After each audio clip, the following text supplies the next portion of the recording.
very promising. Right now, what we're seeing is that the advantage that Republicans have held in the suburbs in Texas has been neutralized. You've seen that in Williamson County, where Joe Biden is leading. You're seeing it in Hays County, where he's leading there as well. But go up to North Texas as well. Places like Collin County and Tarrant County.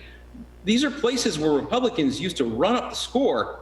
That's not the case tonight. Tonight, Tarrant County is within 700 votes, and Collin County is within about 15,000. Those are very small margins when you consider the fact that Biden is going to run up the score in places like Travis, Dallas, and even Harris.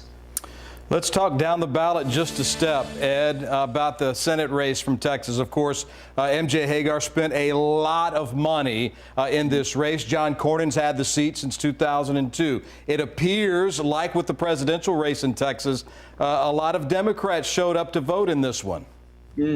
Yeah, this is going to be a real close race, just like the presidential one, a real nail biter, or as someone once said, tighter than two coats of paint. What you're seeing here is John Cornyn, who has been in office for 3 terms, but never really polled very high. And in fact, throughout the entirety of this race, never once polled above 50%. Now you see him creeping above that tonight, but that's not a comfortable position for somebody who's a 3-term senator to be in. So this could go long. We may not know the outcome to this one anytime soon. Well, Ed, let's talk a little bit about House District 48 with the incumbent Donna Howard, that race. What's going on in that one? I'll be honest with you, I haven't seen the numbers in that one. It's supposed to be a safe seat. That's all I can say about that. Okay.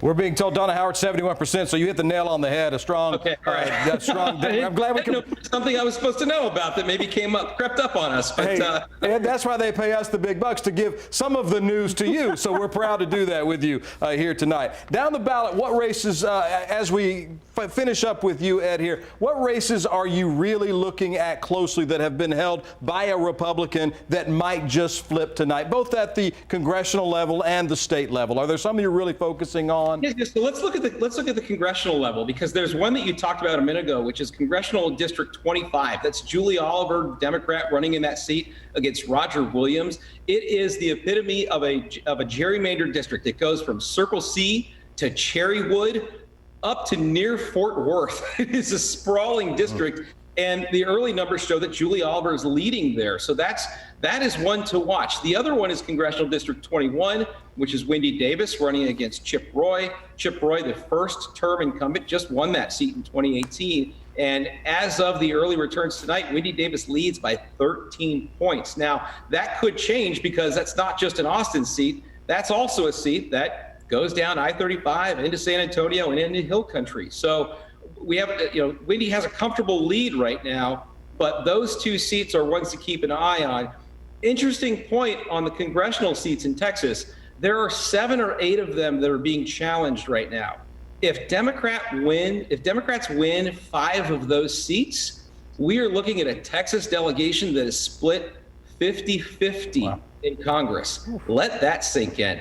That's the kind of night that we're seeing right now. Wow. That's a lot to take in, actually. The times they are changing, yeah. All right. Ed Espinoza with Project Texas, thank you so much for being with us tonight. Thanks for having me. Good to be here.